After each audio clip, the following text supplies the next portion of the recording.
Now, one of our most popular guests in recent times is Colonel Senator Richard Black, a former head of the Criminal Law Division at the Pentagon.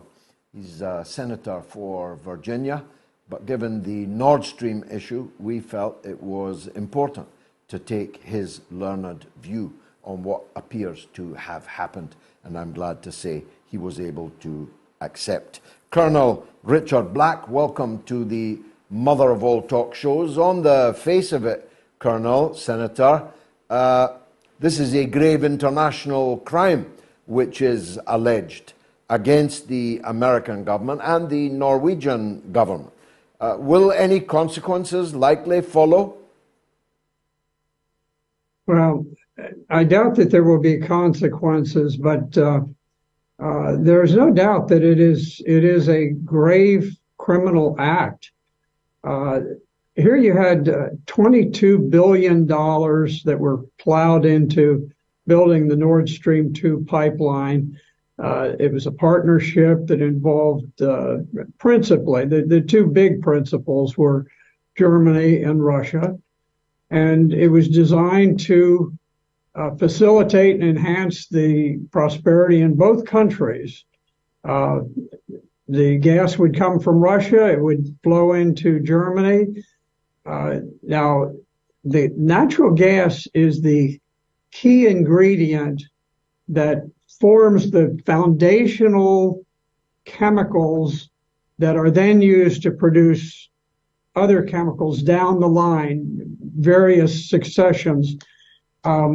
Germany's economy is very reliant on a huge, powerful chemical industry. It goes back hundreds of years. The Germans have been some of the greatest chemists in history, and without the inexpensive natural gas, you don't have the foundational element. So this was something that was going to benefit the Russian people and the German people, and it was completed. The entire project was completed over quite a number of years, $20 billion.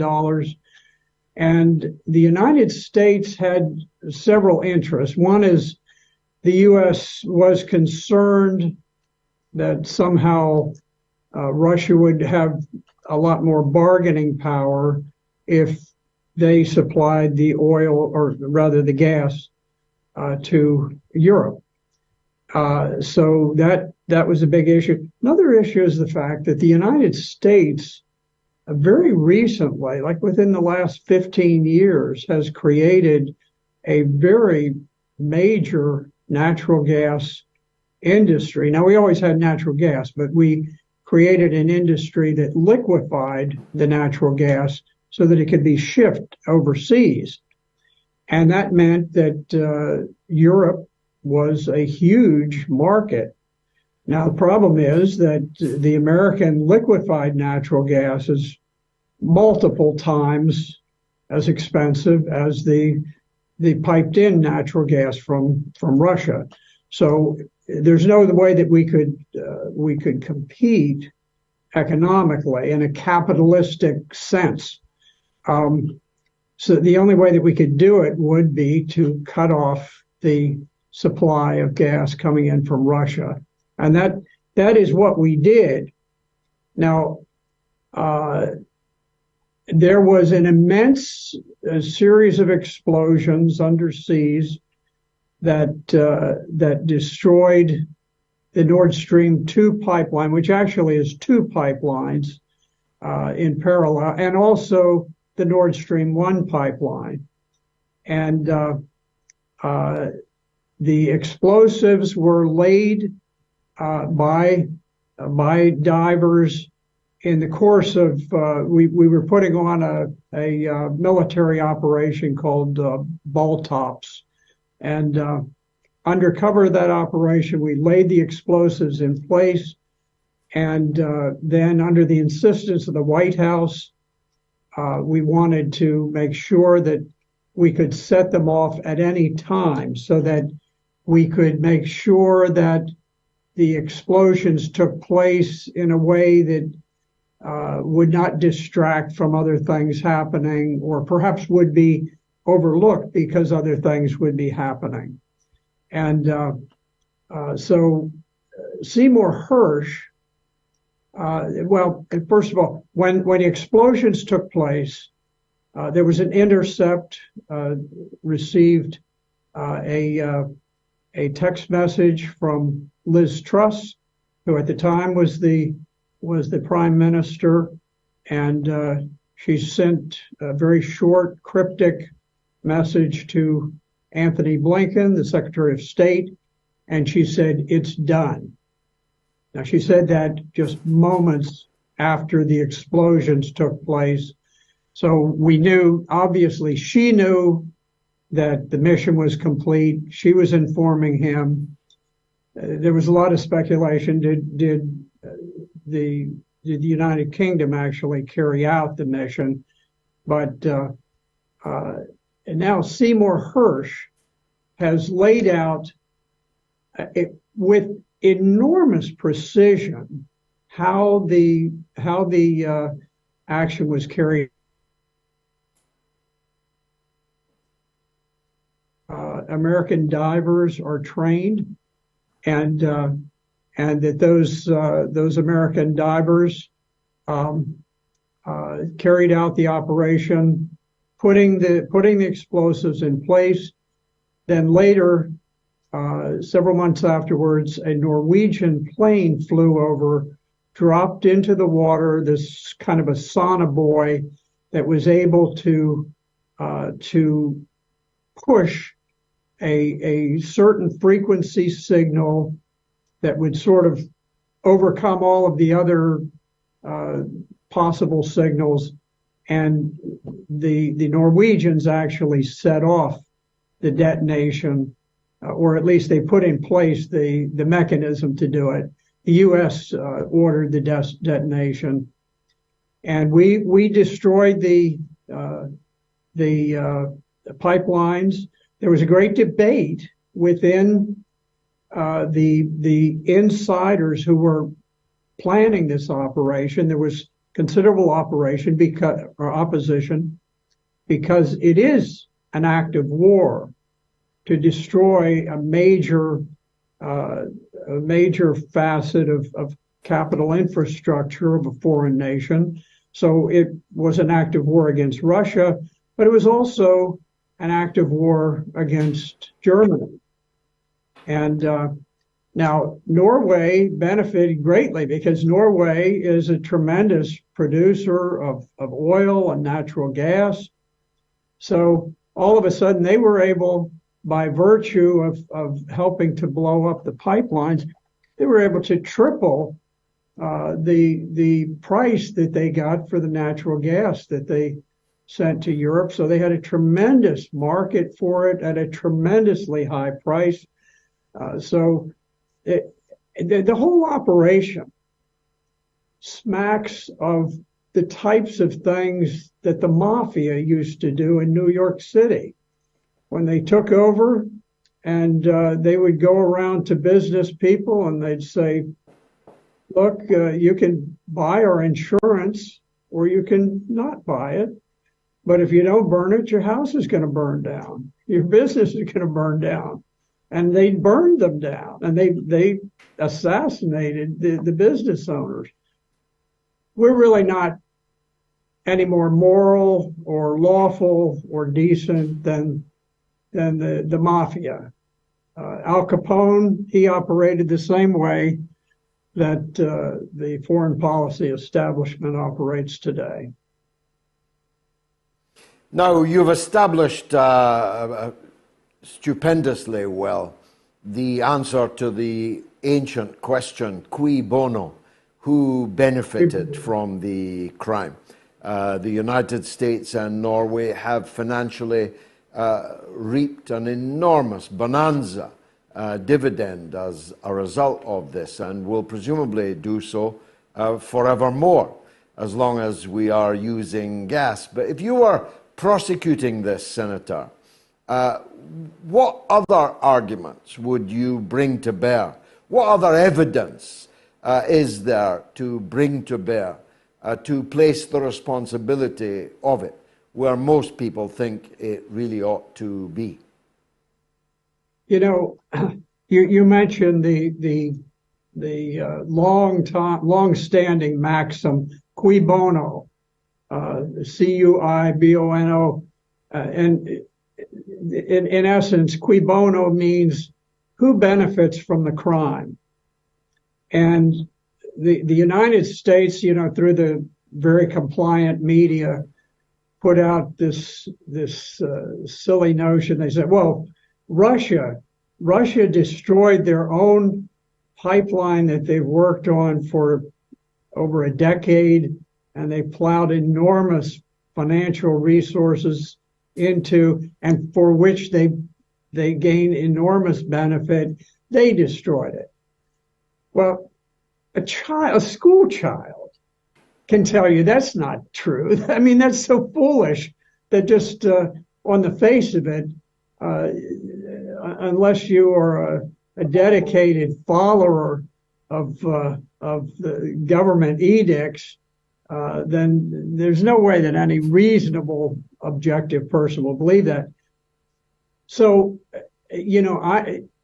I'm a career prosecutor. I was the chief of the criminal law division and oversaw the prosecution of thousands of cases. And you don't talk about cui bono, but you just instinctively look who benefits. Okay, is it the husband of the dead wife who recently took out insurance policies on her life? This kind of thing. Who benefits? And you can name several countries. The United States benefits, the UK, Norway, Poland. And then the next question, so basically you have motive. And then you want to look at means and opportunity. Well, here's where you begin to narrow it down, because the United States dominates NATO. We make the decisions for NATO. The Supreme Allied Commander Europe has always been a 4-star American general. And we provide the bulk of the funding and so forth. So nothing is going to happen within any of these NATO countries without the explicit okay of the United States. The U.S. is going to give the green light or it's not going to happen. So that takes out of the equation countries like Poland, even a country like Norway, because Norway is not going to instigate something. They are going to take their orders from the U.S. and not even with the U.K. You can get to a country like Ukraine. Ukraine doesn't have the means to carry this out. And at the same time, if they do something that crosses the U.S., we can cut off their access to arms and supplies and they die. I mean, they're essentially a welfare state, totally financed and supported by the United States and the West. Let me tell you, in terms of the proof, you mentioned the proof. Now, it's important to know who Seymour Hersh is. Seymour Hersh is the gold standard in investigative journalism. I have studied his works for many years now. I can't tell you whether he is personally a liberal or a conservative. He doesn't have an axe to grind, but he loves good journalism, and he has some very strict policies. And one of them is that he will not report on something unless he personally conducts a face-to-face interview and takes the information from the top governmental officials that provide it to him. He's got an incredible knack for linking up with people in the White House, in the Pentagon, State Department, all sorts of organizations, domestic and overseas. He does not speculate. Now, whenever the governments are trying to smear him, they always say, well, he's a conspiracy theorist. He doesn't theorize anything. He reports, and he reports with exquisite accuracy what top government inside officials tell him and what he can confirm from talking to others, because not everyone is going to have a completely accurate story. But you talk to 3, you talk to 4 or 5 people, and where their information intersects, you know, okay, that's a data point that's absolutely certain. And if you read, as Tucker Carlson did, Tucker Carlson gave quite a good discussion of this. And as he said, if you look and you see the incredible detail and the insight into every conversation and every particular of the entire conspiracy, the plot to carry out the greatest terrorist act since 9/11, then Tucker Carlson, who never says this, he said, you cannot read this report without knowing that it's true. And I agree with that. I've read many of his reports, and it's not unusual that he would have to, he usually doesn't come up with the conclusions, but he will lay out the information and you arrive at conclusions. But in this case, there really is nothing, no room for supposition. It's all laid out in great detail. And of course, Colonel, the repeated statements by Victoria Nuland and by Joe Biden themselves, long before the explosion, that the pipeline would not be permitted to go on to be operated. So what we have is a grave international crime, a crime of international terrorism.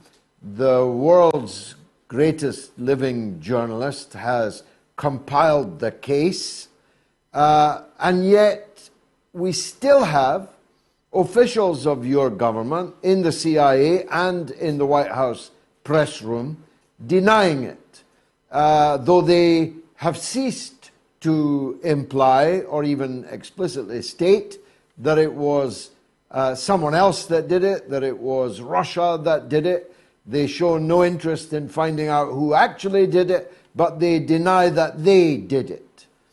And yet, right at the beginning of this interview, you said, and many people's hearts will have sunk, that there will be no consequences. What that means then is that the rule of law that they're always talking about, the rules-based order that they're always talking about, simply no longer exist. Well, I think to a great degree that is true. We're talking about power politics. The whole war in Ukraine has nothing to do with right or wrong. It has to do with geopolitical advantage. And the State Department and Pentagon, the White House, have made a decision. They've basically adopted the decision of President Barack Obama when he was in power, that we needed to damage Russia, perhaps to take it over, perhaps to dismantle it. But in any event, we needed to make things sufficiently impossible for Russia that we compelled them to join the very major war that was already underway. Now, just to recap a little, the United States in 2014 coupled up with the United Kingdom, and we conducted a coup to overthrow the government of Kiev, the duly elected, popularly elected government of Yushchenko. I can't pronounce his name. But anyway, the president at the time, he was overthrown. He fled in a very violent coup that murdered a great number of people. Some of them police officers, some of them just people who opposed the overthrow of the government. And the CIA was involved in it.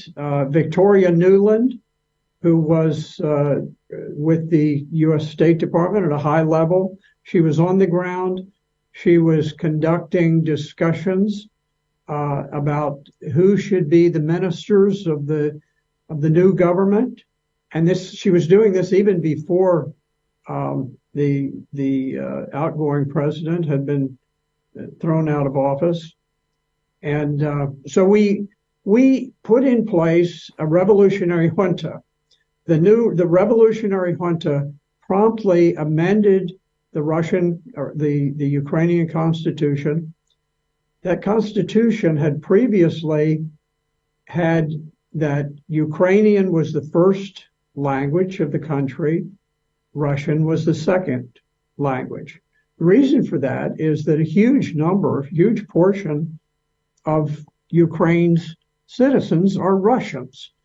They follow the history, the culture, all of these things of Russia, and they speak Russian.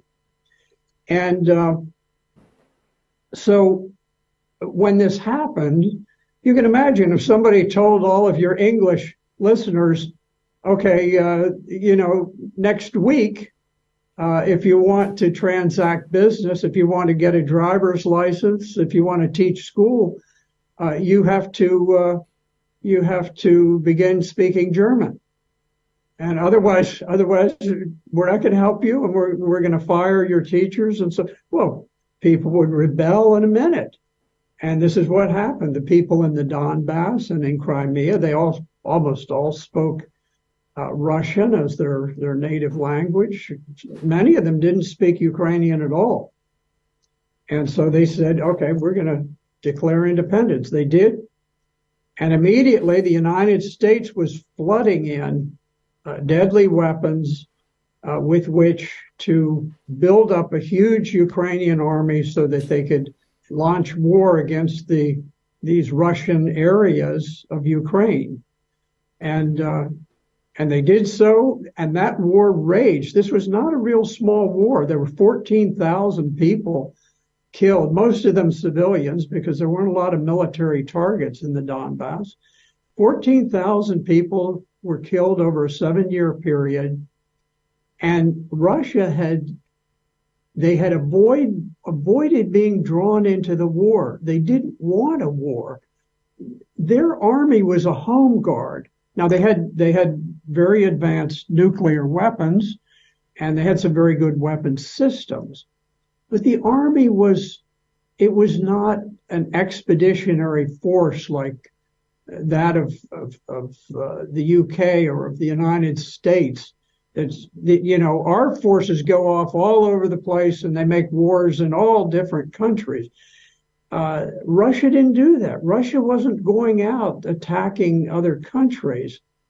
So it went for 7 years standing on the sidelines before it finally was clear that Ukraine was about to launch a massive attack on the Russian citizens, or not citizens, they were citizens of Ukraine, but they were Russian people right on the border of Russia, and they were about to be attacked by the Ukrainians.